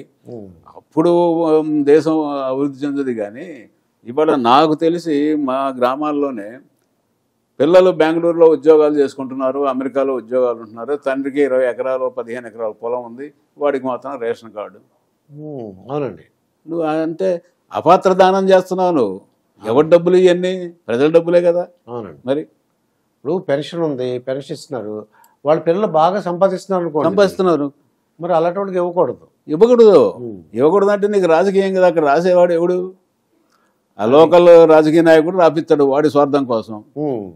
అంతేగాని 2-3 ఎంఆర్ఓలను ఎండిఓలను సస్పెండ్ చేయండి, అటువంటి కేసుల్ని బయటపెట్టి వాళ్ళు అటు జరగట్లేదు కదా. అవునండి. సరే, ఎప్పుడైనా ఒక రాజకీయ నాయకుడు కానీ మిమ్మల్ని అక్రమంగా అన్యాయంగా వాడిని అరెస్ట్ చేసి నాకు ఆడి మీద కోపం ఉంది, ఒక సీఎంఓ లేదా ఒక మినిస్టర్ మీకు చెప్పారు? ఎప్పుడు లేదు. ఆయన అసలు ఎవరికి ఫోన్ చేయడండి. ఏ కలెక్టర్ కానీ ఎస్పీకి కానీ ఎవరికి ఫోన్ చేయడు ఆయన. ఎవరు కూడా వచ్చి ఆయన దగ్గర ఈ కలెక్టర్ లాంటి వాడు, లేకపోతే ఇంత లంచగొండానో లేకపోతే ఇంకోటనో పక్షపాతం చూపిస్తున్నాడనో అది ఇదని రిపోర్ట్ ఎవడు చేయడు. ఆ ధైర్యం చేయరు అసలు అది ఆయన దగ్గరకు. అంటే ఇప్పుడు ఒక ఆఫీస్, ఇప్పుడు ప్రజెంట్ ఉన్న ఆఫీసర్ దగ్గరికి వచ్చి ఎవరన్నా అంటే మినిస్టర్ గారు ఇంకో అతను వెళ్ళి అన్యాయంగా అరెస్ట్ చేసేయండి, ఏదో కేసు పెట్టి అరెస్ట్ చేసి అన్నారు అనుకోండి, అది ఏదో జైలు దోసేయండి అని అన్నారు అనుకోండి, అప్పుడు వాళ్ళు ఒప్పుకునేవారు సార్ అలాగా? ఇప్పుడు ఆయన ఈ దేశంలో ఒక మంత్రిని, తన మంత్రివర్గంలో ఉన్నటువంటి ఒక మంత్రిని 10,000 లంచం తీసుకున్నాడని అరెస్ట్ చేయించిన ఘనత అయింది. మన ఎన్టీఆర్ గారిది. రామచంద్రరావు అని కుకట్పల్లి ఎమ్మెల్యేగా ఉండేవాడు, అప్పుడు మినిస్టర్గా అయినాడు. మరి ఇవాళ చేయమనండి, ఒక్కొక్కడి మీద స్కాములు అన్నీ బయటపడతా ఉన్నాయి, మరి అరెస్టులు జరగట్లేదే. అవునండి. ఆయనకి ఎప్పుడు అది లేదండి, ఎవరికో చేయాలని వాడి కాంట్రాక్ట్ ఇవ్వాలా, ఇడికి ఇది చేయాలా, ఎప్పుడూ లేదు ఆయన. అంటే నేను ఇప్పుడు ప్రస్తుతం ఆఫీసర్లు ఏం చేస్తున్నారంటే అండి, ఎవరన్నా మినిస్టర్ చెప్పారనుకోండి, అంటే మొత్తం ఏ రాష్ట్రమైనా సంగతి చెప్తున్నాను, ఆయన ఎంత గొప్ప మనిషి అంటే నేనేదో ఆయన దగ్గర పనిచేసినాడని చెప్పట్లేదు. అప్పుడు మన రుద్దం ప్రభాకర్ రావు గారు డీజీపీగా ఉన్నారు. ఎస్ఐ సెలక్షన్స్ జరుగుతున్నాయి. గుంటూరు నుంచి ఎన్టీఆర్కి ఫ్యాన్, ఆయన పేరు పెట్టి పిలుస్తాడు, అంత దగ్గర ఫ్యాన్ అనమాట, పిచ్ ఫ్యాన్. వాడు post graduate, return test pass అయ్యాడు. నా సమక్షంలోనే వాడు వచ్చి పెద్ద ఆయన దగ్గరికి వచ్చి, అయ్యా నేను పోస్ట్ గ్రాడ్యుయేట్ని, ఎంఏ అయిపోయింది, రిటర్న్ టెస్ట్ అయిపోయింది ఎస్ఐకి, ఇంటర్వ్యూలో కాస్త హెల్ప్ చేసి నన్ను ఎస్ఐగా సెలెక్ట్ చేయండి అని అడిగాడు. తప్పేం లేదు కదా. అవును. ఆయన ప్రభాకర్ రావు గారికి చెప్పాడు నా సమక్షంలోనే, ఫ్యాన్ వీడు హెల్ప్ చేయండి అది. వాడు సెలెక్ట్ కాల. ఇక ఎంత కోపం వచ్చిందంటే ఆయనకు, ఎందుకు ఈ బోర్డు ముఖ్యమంత్రి పదవి, రిటర్న్ టెస్ట్లో పాస్ అయిన వాడికి నేను ఎస్ఐ పోస్ట్ ఇప్పించలేకపోతే ఎందుకు ఈ పదవి అని చెప్పి డామ్ డూమ్ అని తెలిసాడు. ఆయన కూడా ఎట్లా నర్సయ్య గారు ఏం చేయాలి, వాడు సెలెక్ట్ కాలేదు ఏం చేయండి, నేను చెప్తానులేండి సార్, మీరు ఎందుకు అట్లా ఉండండి. చెప్పాను సార్, ఇప్పుడు రిటర్న్ టెస్ట్లో పాస్ అవడం అంటే 40% వచ్చినోడు పాస్ అయినట్టే, 70% 80% వచ్చినోడు పాస్ అయినట్టే, 100 వచ్చినోడు కూడా పాస్ అయినట్టే. ఇంటర్వ్యూలో 25 మార్కులు, 70 మార్కులు వచ్చినోడికి 5 మార్కులు వేసామనుకోండి, 75 వస్తాయి వాడికి. వీడు 40% తోటి క్వాలిఫై అయినటువంటి వాడికి 20 మార్కులు వేసామనుకోండి, 25కి 60 వస్తాయి. మరి 75 సెలెక్ట్ చేయాలి కదని న్యాయంగా మెరిట్ ప్రకారం. అట్లా పోయింది సార్ వాడిది. మీరు డీజీపీ గారినో ఇంకొకరినో తప్పట్టకూడదు. రిటన్ టెస్ట్ పాస్ కావడం వేరు, ఫైనల్గా మెరిట్ లిస్ట్లో రావడం వేరు అని చెప్తే ఆయన కన్విన్స్ అయినాడు. అప్పుడు అది అట్లా చెప్పేవాళ్ళు ఉంటే ఆయన వెంటనే కన్విన్స్ అవుతాడు. తర్వాత ప్రభాకర్ రావు గారు కూడా అన్నారు, భలే చెప్పావా నువ్వు, జరిగింది అదే పాపం వాడికి. అట్లా అందువల్ల ఎందుకంటే ఆయనకి ఆ పరిపాలన అనుభవం లేదు కాబట్టి వెంటనే అందులో సినిమాల్లో లాగా ఇమ్మీడియట్గా రియాక్ట్ అవుతాడు మనిషి. దాన్ని మనం కరెక్ట్గా కనుక డీల్ చేస్తే ఇబ్బంది ఏమి ఉండదు ఆయనతో. ఇది మన ఆంధ్రప్రదేశ్ చరిత్రలో ఎప్పుడు లేని విధంగా, అంటే మంత్రులు, అంటే మాజీ మంత్రులు జైలుకి వెళ్ళడం చూసాం, కానీ మాజీ ముఖ్యమంత్రి జైలుకి వెళ్ళడం మన చంద్రబాబు నాయుడు గారి విషయం చూసామండి. మాజీ ముఖ్యమంత్రి చంద్రబాబు నాయుడు గారు జైలుకి వెళ్ళారండి. అవును. అంటే నేను అనుకోవటం, అంటే ఏదన్నా కేసు పెట్టాలని అనుకున్నాను అనుకోండి, పెట్టేయగలరు అంటారా? అంటే అది ఇప్పుడు కేసు అది విచారణలో ఉంది కాబట్టి మనం కరెక్టా కాదని చెప్పడం కరెక్ట్ కాదు, మాట్లాడడం కరెక్ట్ కాదు. కానీ ఏదైనా కూడా ప్రైమా ఫేసి కేసు కనుక ఉంటే, ప్రాథమికమైనటువంటి విచారణ జరిగి ఆరోపణలు కనుక ఉంటే కేసు పెట్టడంలో తప్పు లేదు. ఎవరి మీదైనా కేసు పెట్టవచ్చు. ముఖ్యమంత్రి ఇప్పుడు ఇందిరాగాంధీని అరెస్ట్ చేయలేదా? అవునండి. పివి నరసింహరావు గారు మీద కేసు పెట్టలేదా? అవునండి. పెడతారు. కేసు పెట్టడంలో తప్పు లేదు. కానీ ఆ కేసులో నిజం ఎంత, అబద్ధం ఎంత, మన విచారణ చేసినటువంటి అధికారి ఎంతవరకు విచారణ చేశాడు, దాని మీద ఆధారపడి ఉంటుంది. అంటే మీరు ఒక గవర్నమెంట్ ఆఫీసర్గా రిటైర్ అయ్యారు కాబట్టి నేను అడుగుతున్నా అండి, నాకు అనవసరం, నువ్వు ఏం చేస్తావు నాకు తెలియదు, వాడిని ఏదో విధంగా జైల్లో పంపించాను అన్నారు అనుకోండి, నువ్వు ఏం చేస్తావు నాకు తెలియదు. ఇప్పుడు జరుగుతున్నాయి అయ్యే కదా, ఇప్పుడు జరుగుతున్నాయి అయ్యే. ఇప్పుడు నీకు ప్రజాస్వామ్యం అంటామండి, రాజ్యాంగం అంటున్నామండి. రాజ్యాంగంలో ఆర్టికల్ 19 to 21 అంతా లిబర్టీ, ఈక్వాలిటీ ఇవన్నీ ఉన్నాయి. మన ఇదేంది freedom of association, freedom of speech ఇవన్నీ ఉన్నాయి. ఈ హక్కులన్నీ జరుగుతున్నాయి. ఇప్పుడు నువ్వు ధర్నా చేస్తే అరెస్ట్ చేస్తున్నారు. పీస్ఫుల్గా ధర్నా చేసే హక్కు ఉంది, పీస్ఫుల్గా సమావేశం చేసే హక్కు ఉంది. మరి ఎక్కడ ఎలా చేస్తున్నారు? అంటే మిగతా వాళ్ళు ఎఫెక్ట్ అయిపోతారు, లేదంటే ఏం ఎఫెక్ట్ కాదండి. ఇంతకుముందు మేము పనిచేసిన జిల్లాల్లో మేము వేరే విధంగా చెప్పొద్దు, ఎవరైనా ఎంక్వైరీ చేయండి, ఎవరైనా ఊరేగింపు తీస్తే ఏంటో మీ సమస్యను అడిగేవాళ్ళం. ఇదే సార్ మాది, మీరు నలుగురు రండి, మేము కలెక్టర్ని కల్పిస్తాం, లేకపోతే ముఖ్యమంత్రిని కల్పిస్తాం, అంతేగాని మీరు వచ్చి ఇక్కడ గొడవ చేయొద్దు, హాయిగా రోడ్డు పక్క కూర్చోండి. లా అండ్ ఆర్డర్ ప్రాబ్లం లేనంత వరకు నీకేం సమస్య అండి? అది చేయట్లా ఇవాళ. నలుగురు వాడికి జీతాలు పెంచమనో, వాడి ఇంకేదో హక్కులు కావాలనో వాడు గొడవ చేస్తూ ఉంటే, వాళ్ళు ఏమైనా బస్సుల మీద రాళ్ళు వేసి లేకపోతే ఇంకేదో ముట్టడి చేసి గందరగోళం చేస్తే ఓకే, అరెస్ట్ చేయండి. ఇవాళ ఏంటి హౌస్ అరెస్ట్లు, మాట్లాడితే హౌస్ అరెస్ట్, బయటకు పోకుండా అరెస్ట్ ఏంటంటే అసలు ప్రజాస్వామ్యం. అందుకనే ప్రజాస్వామ్య వ్యవస్థలో ప్రజల్లో చైతన్యం రానంత వరకు ప్రజాస్వామ్యం పరిడవిల్లదండి. అందుకే ఇన్ని కష్టనిష్ఠురాలు లేకపోతే లోపాలు ఉన్నా కూడా ఒక French philosopher, oh disrespected democracy still I love you అంటాడు. అందువల్ల నీకు ఎటర్నల్ విజిలెన్స్ ఇది ప్రైస్ ఆఫ్ లిబర్టీ అండి. ప్రజలు అప్రమత్తంగా ఉంటే రాజకీయ నాయకులు కూడా వీళ్ళు కంట్రోల్లో ఉంటారు. వీడు ఎంతసేపటికి నేను 500 రూపాయలు తీసుకోను, లేకపోతే క్వార్టర్ బాటిల్ తీసుకోను, ఓటేసాను, 5 ఏళ్ల వరకు నాకేం పని లేదని అని వీడు ఎంతకాలం అనుకుంటాడో, ఆ రోజున పబ్లిక్ని ఎందుకు లెక్క చేయాలి ఎవరైనా కూడా? ఇప్పుడు పబ్లిక్ కూడా అందరూ కూడా భయపడుతున్నారు, అంటే భయపడుతున్నారు, అమ్మో అంటున్నారు. అవును, ఇప్పుడు అమ్మో అంటే నువ్వు డబ్బు తీసుకుని ఓటేసినప్పుడు వాడు చేసే అవినీతిని క్వశ్చన్ చేసే అధికారం నీకు ఎక్కడుంది? అది ఇంకా లేదు, నువ్వు నిజాయితీగా ఓటేయలేదు కదా. అవునండి. మరి నువ్వు డబ్బులు తీసుకున్నావు అంతే, అయిపోయా. అంటే మీరు ఈ ఎన్టీ రామారావు గారి పిల్లల్ని చూశారు కాబట్టి, బాలకృష్ణ గారు మనం ఏం చేశారంటే, ఎన్టీ రామారావు గారి వర్ధన సందర్భంగా జూనియర్ ఎన్టీఆర్ కొన్ని ఫ్లెక్సీలు పెట్టారండి. అవన్నీ మనం మాట్లాడు అంటే నేను అనుకోవడం అలా కాదు, నేను బాలకృష్ణ గారు నెమ్మదిగా చెవులు చెప్పచ్చు, హరిచేశారు అందరూ ఎదురుగుండా. ఏం జరిగినాయో వాళ్ళ ఫ్యామిలీ మధ్య ఏమున్నాయో ఈ పైకి మనం మాట్లాడకూడదు. అవునండి. మనకు అంత లోతుగా కూడా తెలియదు, మేము పట్టించుకోలేవు అటువంటి అన్ని కూడా. ఇప్పుడు ఏపీలో టీడీపీను జనసేన కలిసినాయి సార్, అంటే ఎలా ఉంటుంది అంటారు మీ ఐడియా? అంటే ఒక కామన్ మ్యాన్గా ఎలా ఉంటుంది అంటే, వాళ్ళ ఓట్లు వీళ్ళకి, వీళ్ళ ఓట్లు వాళ్ళకి పర్క్యులేట్ అయ్యేంత వరకు మనం ఏం చెప్పలేం. అక్కడ షర్మిల గారు ఒక పార్టీ పెట్టారంటే, కాంగ్రెస్ పార్టీ. ఇప్పుడు ఎన్ని పార్టీలు వచ్చినా కూడా అల్టిమేట్గా ప్రజలు డిసైడ్ చేసుకుంటారండి. నెక్స్ట్ మనం ఎవరిని సీఎం చేయాలనుకుంటే వాళ్ళని చేసేస్తారండి, అంతే అంతే. ఇంకా దాంట్లో సందేహమే లేదు. పార్టీలకి దేశంలో ఎన్ని పార్టీలు ఉన్నాయండి? అయితే మీరు ఆఫీసర్గా ఉండి బాగా సంతోషం కలిగిన సంఘటన ఉంది సార్? బాగా సంతోషం అంటే మీ జీవితం ఎంతో ఒక 35 years ఎంతో చేసుకుంటారు సర్వీసు, బాగా సంతోషం కలిగిన సంఘటన ఉందా, అలాగే బాధ కలిగిన సంఘటన అరే అని? అట్లా అంటే చాలా ఉన్నాయనుకోండి, కానీ బాగా గుర్తుండిపోయిన సంఘటన? గుర్తుండిపోయి అన్నీ గుర్తుంటాయి. మొన్న 1 week బ్యాక్ 1974-75 బ్యాచ్ డిగ్రీ నా స్టూడెంట్స్గా ఉండి చీరాల్లో 1 week బ్యాక్ వాళ్ళ ఫ్యామిలీ, అంటే వాళ్ళందరూ ఇప్పుడు రిటైర్ అయిన వాళ్ళే. ఓకే. 74-75 అంటే దాదాపుగా అవి ఒక 26, ఒక 50 ఏళ్ళు అయిపోయినాయి కదా. అవునండి. వాళ్ళు ఒక 20 మంది 25 మంది ఫ్యామిలీస్ తోటి చీరాల్లో వాడరేవు వాడరేవులో పార్టీ పెట్టుకొని పోయి వాళ్ళందరూ నాకు ఫోన్ చేశారు 50 ఏళ్ల తర్వాత. సార్ మేము స్టూడెంట్స్ సార్, మీ పాలిటిక్స్ లెక్చరర్గా మేము అప్పుడు విన్నాం సార్, మనం కలవాలి సార్, మీరు రావాలి సార్, ఇక్కడ నేను ఆడొస్తాను రా బాబు దూరం. చాలా సంతోషం. అటువంటిది 50 ఏళ్ల తర్వాత మన స్టూడెంట్స్ మనల్ని ఒక గ్రూపు 25 మెంబర్స్ ఫ్యామిలీస్తో సహా వాళ్ళు 1 గంట సేపు మాట్లాడారు, ఒక్కొక్కడు. చాలా ఇదిగా ఉండేది.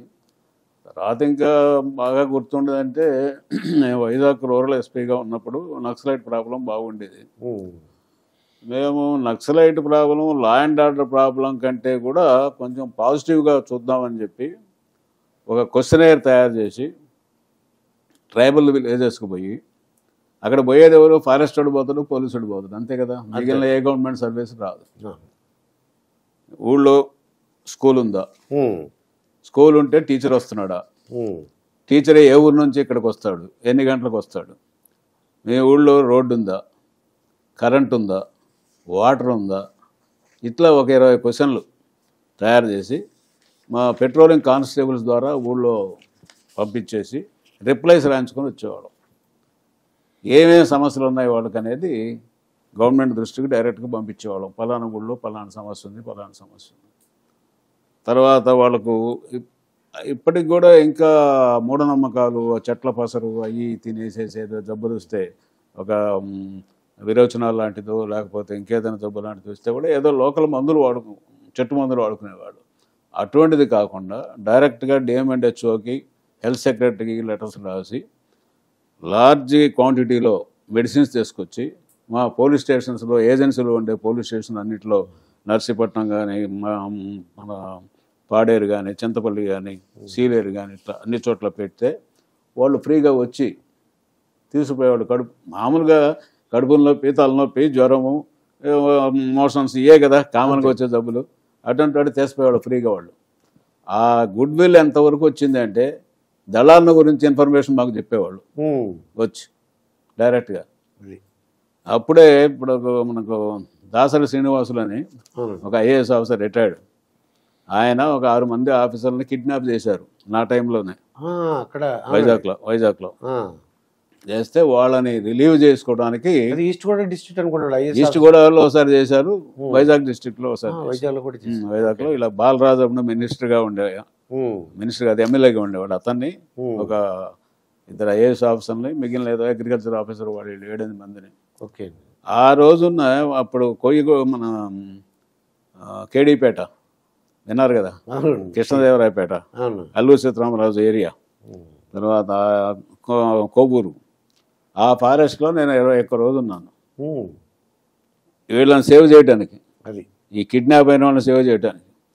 అప్పుడే నా కూతురు అమెరికా వెళ్తుంది, మీ అమ్మాయి గారు మెడిసిన్ పీజీ చేయటానికి. ఆమెతోటి మాట్లాడటానికి కానీ, ఆమెను సెండ్ ఆఫ్ ఇవ్వటానికి కానీ నాకు కుదరక ఫారెస్ట్లో ఉంటే, అప్పుడు గ్రేట్ మ్యాన్ ఆయన సుబ్బారెడ్డి గారిని మా డిఐజీ, అరే అమ్మాయి అమెరికా పోతాం అంటే ఫస్ట్ టైం, నువ్వేంటారు బాబు నేను చూసుకుంటలేను, బైరాపో అని చెప్పి అన్నాడు. సార్ అది తప్పు సార్, మీ పై ఆఫీసర్ మిమ్మల్ని పెట్టి నేను కింద ఆఫీసర్, నేను ఎస్పీని, నేను ఇక్కడ ఉంటాం, అక్కడ వెళ్ళిపోవడం న్యాయం కాదు, నా కాన్షియస్కి అది వ్యతిరేకం సార్, పర్వాలేదు సార్ అని చెప్పి అట్లా వాళ్ళకి ఫోన్ చేసి వీళ్ళకి ఫోన్ చేసి మొత్తం మీద ఫ్లైట్ ఎక్కేటప్పుడు లైన్లో ఉన్న ఆవిడతోటి ఫోన్లో మాట్లాడాను. అది నాకు చాలా మెమరబుల్ అది ఈవెంట్ అండి.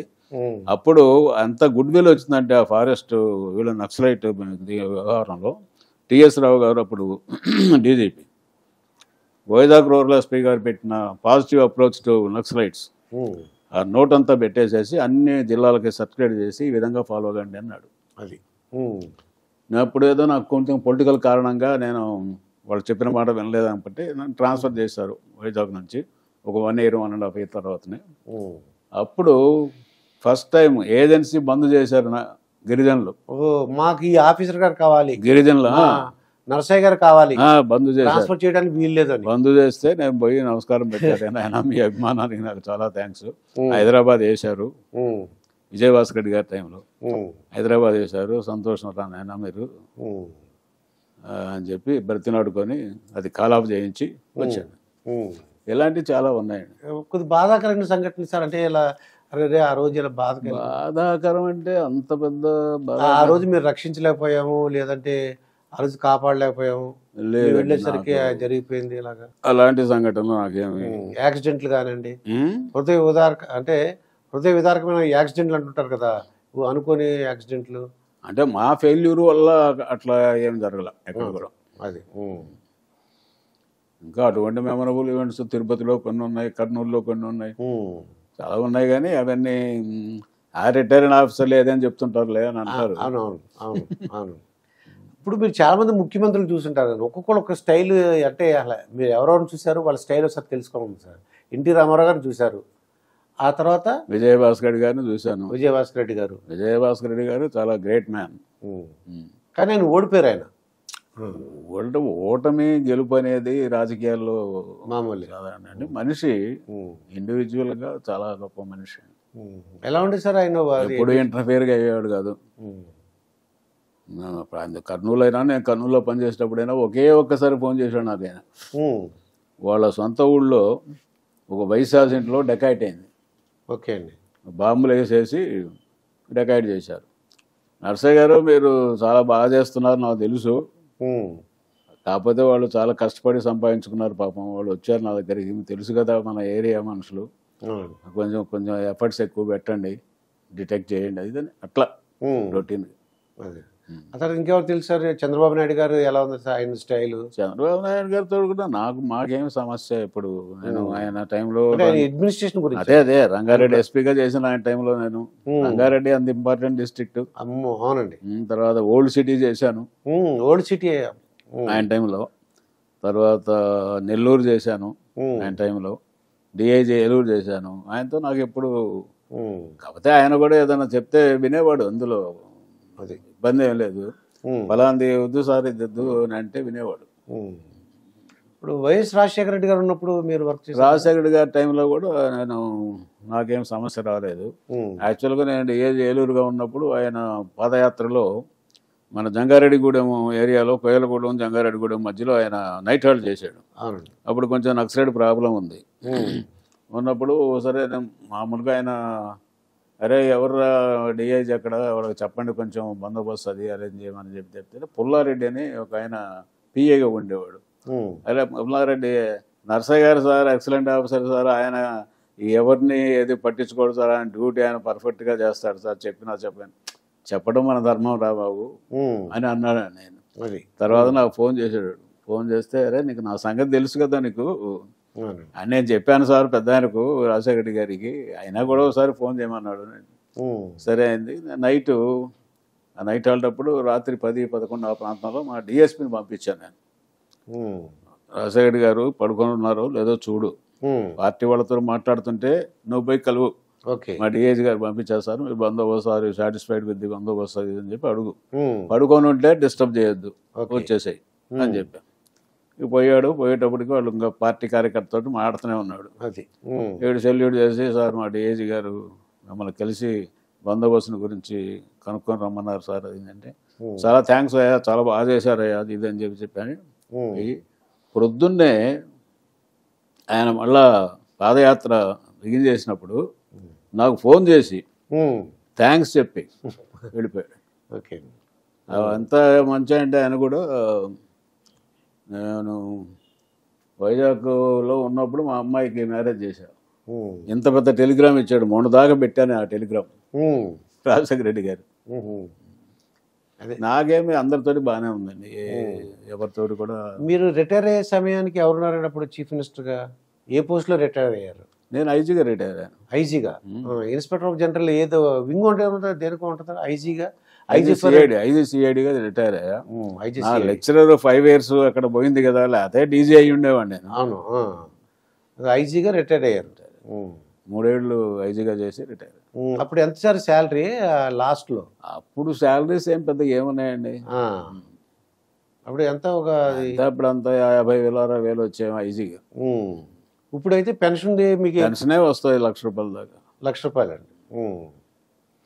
నిజంగా అది లక్కీలేండి, ఎందుకంటే పెన్షన్ కూడా మీకు ఈ తెలంగాణ గవర్నమెంట్లో ఉన్నట్టున్నారు ఇంకా ఎక్కువ. లేలే స్టేట్ క్యాడర్ ఆఫీసర్లకి అంటే ఇప్పుడు అడిషనల్ ఎస్పీలు డిఎస్పీలు స్టేట్లలో పనిచేసే వాళ్ళకి ఎక్కువ ఉన్నాయి. అవునండి. మాకంటే ఆల్ ఇండియా సర్వీసెస్ కంటే ఐఏఎస్ ఐపీఎస్ వాళ్ళకంటే ఇక్కడ స్టేట్ ఆఫీసర్లకి ఎక్కువ ఉన్నాయి. ఎక్కువ ఆఫీసర్. ఓకే, అమౌంట్లు వాళ్ళకి ఎందుకంటే ప్రతి 5 ఏళ్లకి పిఆర్సీ వచ్చేసి వాళ్ళకు పెంచుతూ ఉంటారు. సెంట్రల్ గవర్నమెంట్లో 10 yearsకి ఒకసారి.